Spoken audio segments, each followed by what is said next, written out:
2024। माझे नाव पौर्णिमा दिगंबर कातोडे आहे। वर्ग 7वा, हाजरी क्रमांक 20।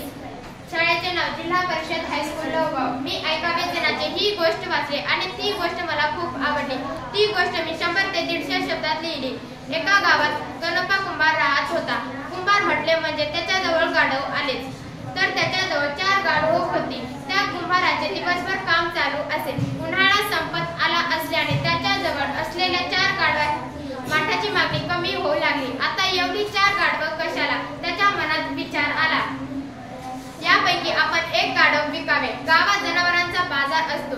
त्या दिवशी तो गाढव विकण्यास निघाला।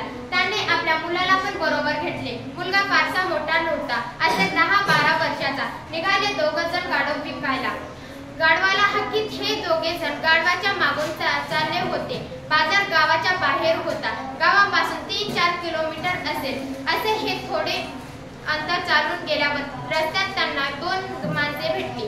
त्यापैकी एक माणूस दुसऱ्या माणसास म्हणाला, काय दोघे मूर्ख आहेत, गाढवाला नुसतेच पळवतात आणि स्वतः चालत चालली आहेत।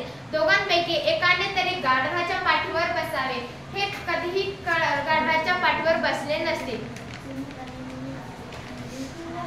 हे त्या गणप्पा कुंभाराने ऐकले। लगेच गणप्पा गाढवावर पाठीवर बसला आणि मुलगा त्याच्या मागून चालू लागला।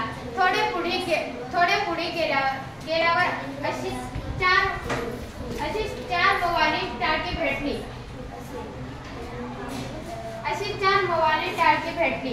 त्यातील एक जण कुंभाराला ऐकू जाईल अशी मोठ्या आवाजात म्हणाला, काय पण तो थेरडा आहे, स्वतः खुशाल गाढवावर बसून रुबाबात चालला आहे आणि त्या लहान लेकराला मागून चालत नेतो।